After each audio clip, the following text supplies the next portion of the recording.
Audience, are you ready with your questions? Yes. माझं नाव सच्चिदानंद प्रजापती आहे. एक IIT पास आउट एंटरप्रेनर आणि एक नॉर्मल कॉलेजचा पास आउट एंटरप्रेनर. यात जो IIT पास आउट एंटरप्रेनर आहे त्याच्याकडे काय एजेस आहे जे नॉर्मल कॉलेज पास आउट एंटरप्रेनरकडे नाही आहे कंपॅरिझनमध्ये. सो आंतरप्रेन्योर हा आंतरप्रेन्योर असतो. त्याने फरक नाही पडत की त्याने कुठून केलंय किंवा नाही केलंय. इनफॅक्ट जर तुम्ही लिस्ट ऑफ 20 बिलियनर्स पाहिलीत तर ते कॉलेज ड्रॉप आउट आहेत. सो आंतरप्रेन्योर जर बनायचं असेल तर 24/7 हार्डवर्क आणि कमिटमेंट, हसल. फक्त हीच एक क्वालिफिकेशन आहे.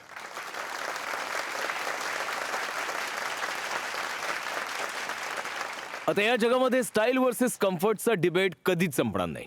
पण फॅशन वर्ल्डमध्ये या दोघांचं परफेक्ट कॉम्बिनेशन घेऊन आली आहे देशाची राजधानी दिल्लीतून कंचन गुप्ता.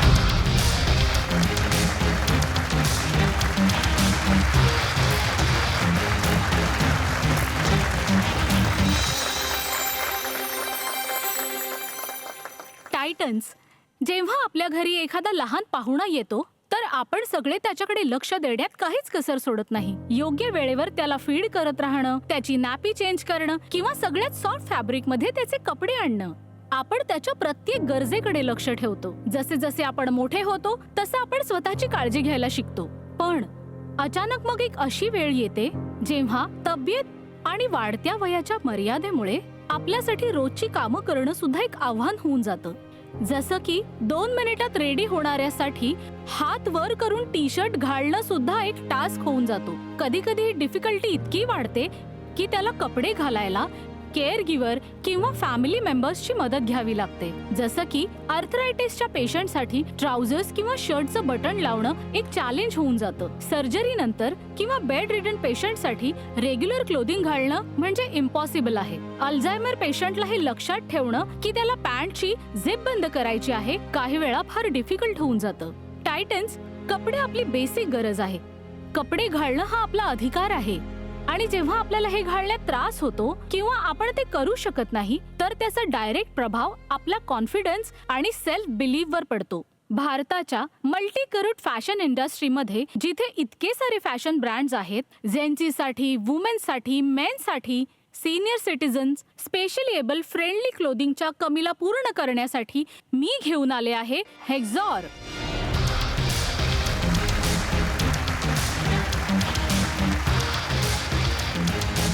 हेक्झॉर इंडियाचा पहिला एल्डरली आणि अडॅप्टिव्ह क्लोथिंग ब्रँड आहे.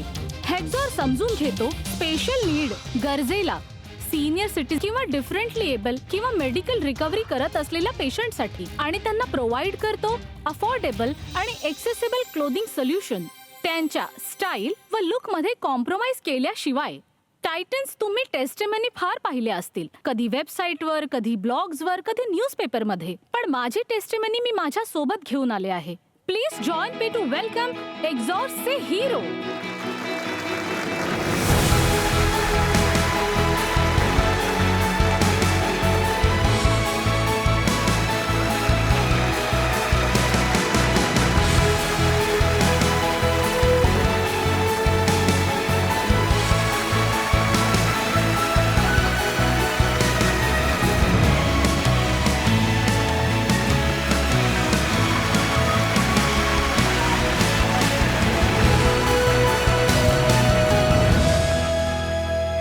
आपण कंचनजींशी बोलण्यापूर्वी आम्ही तुम्हालाच विचारतो की यांचं जे इनोव्हेशन आहे, यांची जी आयडिया आहे, त्याने तुमचं आयुष्य बदललं?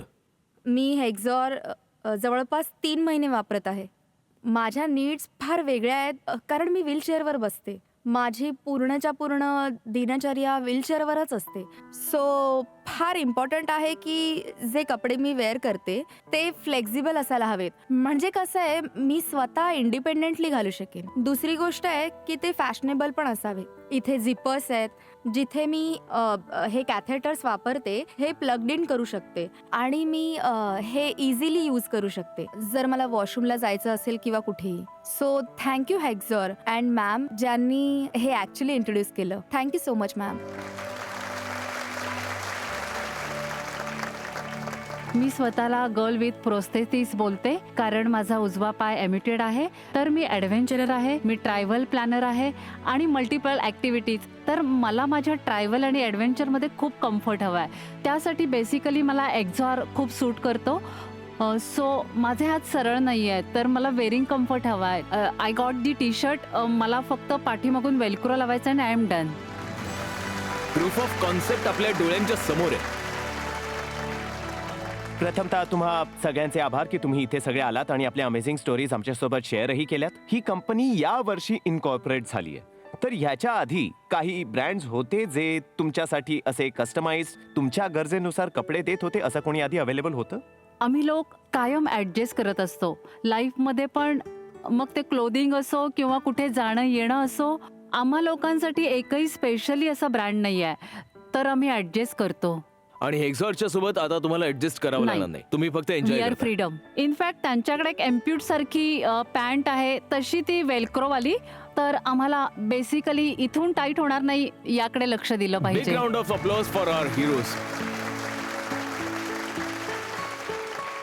तर तुमच्या सगळ्यांसाठी कंचनजीने कस्टमाइज कपडे बनवले की रेडीमेड ऑप्शन्स मधून तुम्ही चूज करता? नाही सर, हे कस्टमाइज्ड असतात. त्यांच्या वेबसाईटवर जाऊन ऑप्शन्स असतात, त्यातलं आम्हाला काय पाहिजे ते सिलेक्ट करावं लागतं, कारण प्रत्येकाची गरज वेगळी असते. तर आम्ही एक स्टँडर्ड सायझिंग तयार करून ठेवलं आहे. Ready to wear size chart आहे, एक्सेस ते XXL. त्यानंतर इथून माझ्याकडे येतं. असं समजा की खुशीजीने ऑर्डर केलं आहे, कुशाने ऑर्डर दिली आहे, तर त्यांचे कस्टमाइज साईज घेतो आणि मग ऑल्टरेशन करतो. जर ते स्टँडर्ड साईज मध्ये फिट होतात किंवा मग आम्ही स्टिचिंग करतो, मग मास्टर पॅनल मध्ये ते एकत्र प्रोडक्शन होतं, मास प्रोडक्शन. पण मग आम्ही ते त्यामध्ये ऑल्टरेशन करतो. Big round of applause for guest here. Thank you. Thank you very much इथे आल्याबद्दल.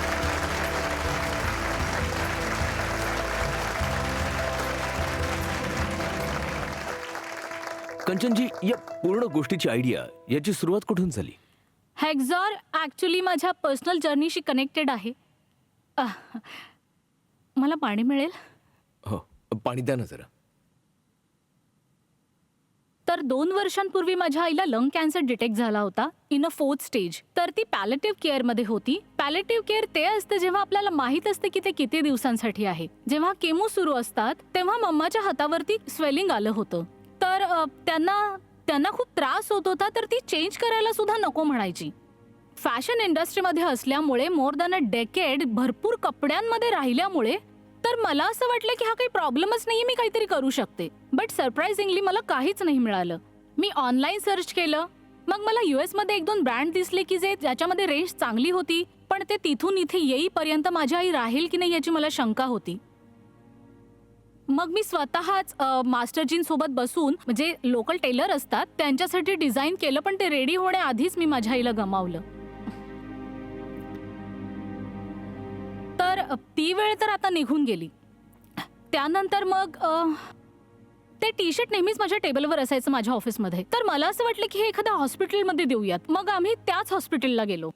तेव्हा जेव्हा आम्ही हा देण्याचा विषय काढला त्यावेळेला अचानकपणे अजून 3-4 लोकांनी विचारलं की आम्हाला पण हवंय, आम्हाला पण हवंय, आम्हाला पण हवंय. माझ्याकडे 3 टी शर्ट्स होते आणि तिथे 5-6 लोक होते. तर मला असं वाटलं की मी तुमच्यासाठी बनवून आणते. तर समहाऊ मला असं आतून वाटत होतं की मला हे करायचंय. मग मी ह्याच्यावर रिसर्च केला, US मधून सॅम्पल्स मागवले आणि मी अनेक रिहॅब्सना संपर्क केला. समहाऊ मला असं जाणवलं की आपले elderly they just need our time. लोकांना असं वाटतं की ती आपली लायबिलिटी आहे, पण ट्रस्ट मी, ते लायबिलिटी नाही, ते रिसोर्स आहेत. मी सगळ्या जेनझीजना, सगळ्या मुलांना हीच गोष्ट सांगते, खूप ताकद असते त्या सुरकुतलेल्या हातांमध्ये. आयुष्य जगण्याचा अनुभव मिळतो आजी आजोबांच्या त्या गोष्टींमध्ये.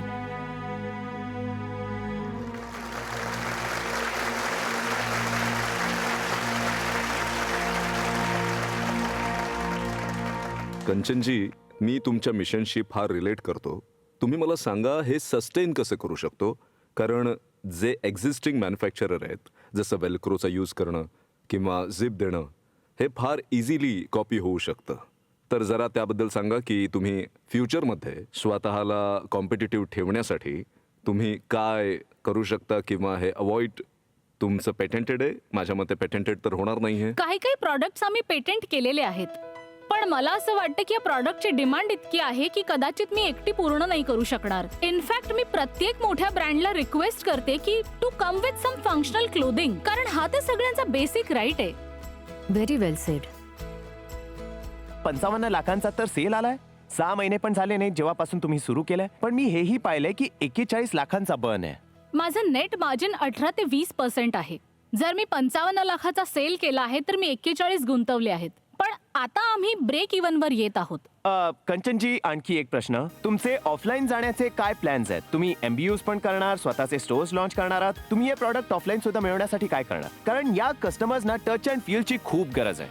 आम्ही येत आहोत EBO सोबत. EBO आमचं काही शॉप किंवा स्टोअर असणार नाही. आम्ही उघडणार आहोत एक्सपिरियन्स सेंटर्स, क्लब्स, जिथे जे बिलिंग टेबल असतं त्याची हाईट एवढी असेल, व्हीलचेअरवर असणारे सुद्धा तिथे इझिली जाऊ शकतील. तिथे बिलियर्ड्सचे टेबल्स लागलेले असतील, तिथे कॉफी शॉप्स असतील. ते मी अजून ठरवलं नाहीये की कॉफीवाल्यांचे पैसे घेणार की नाही.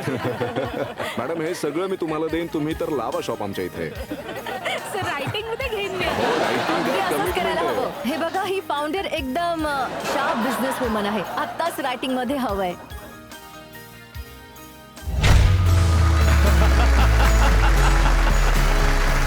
आय वॉज वेटिंग की कोण आधी बजर दाबणार आहे.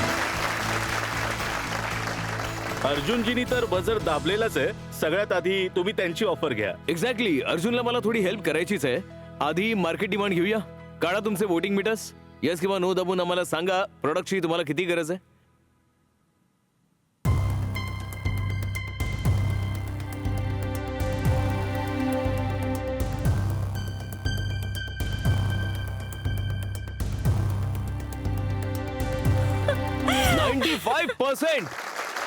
थँक्यू.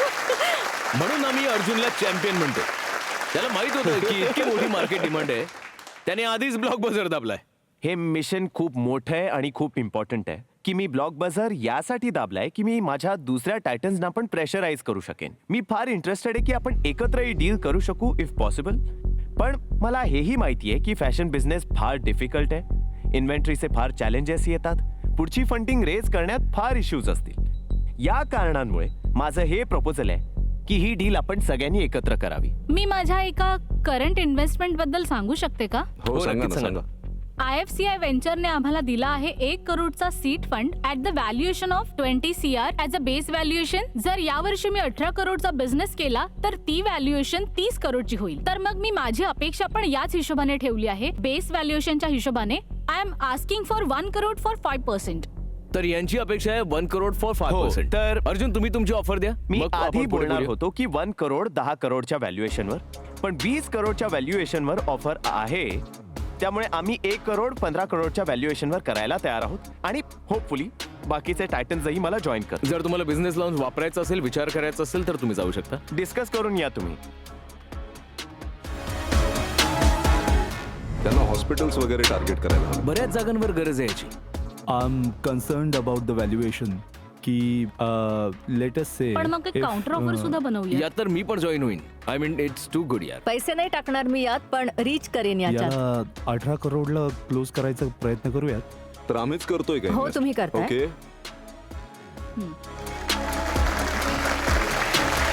याप्रमाणे हसत कंचनजी आलेत बिझनेस लॉन्च मधून. मला वाटतं या खूप तगडी ऑफर घेऊन आलेत तुमच्यासाठी परत. Business deal is definitely gonna be very important for me. आम्ही बिझनेससाठी इथे आलो आहोत, पण या मिशनला समजण्यासाठी जो दृष्टिकोन हवा आहे ना, जो तुम्ही मला सगळ्यांनी दाखवलात, जो कॉन्फिडन्स तुम्ही मला दिलात, तर मी सगळ्यात आधी त्यासाठी तुम्हाला सगळ्यांना थँक्यू म्हणेन. तर मी तुम्हाला रिक्वेस्ट करतेय की आपण सगळे याला 18 करोडच्या व्हॅल्युएशनवर क्लोज करू शकलो तर बरं होईल.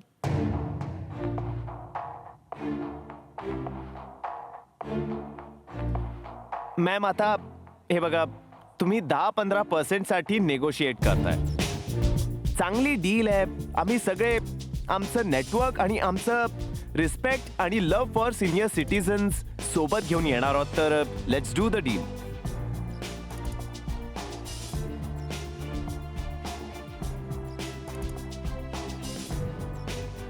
वर. चला तर मग हात मिळवू. अरे वा, कॉंग्रॅच्युलेशन. या मग हात मिळूया. थँक्यू.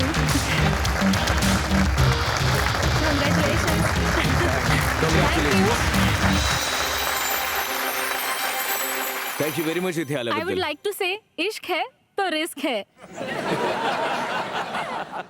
पण माझं उलट होतं, रिस्क आहे तर रिस्क आहे. पण या बरोबर बोलले. इश्क आहे तर रिस्क आहे. यांनी आपल्या कामाबरोबर इतकं इश्क केलंय की कोणतीही रिस्क घ्यायला कोणी तयार आहे. Thank you very much for being here. जी प्रोजेक्ट ट्री येणार आहे, एक्सपोनेन्शियल ग्रोथ येणार आहे, तर मला खात्री आहे की माझी आई मला खूप ब्लेसिंग्स देत असेल. ती नेहमीच माझ्या सोबत असते. तर डेफिनेटली हे पर्सनल वरून ग्लोबल झालं आहे आता.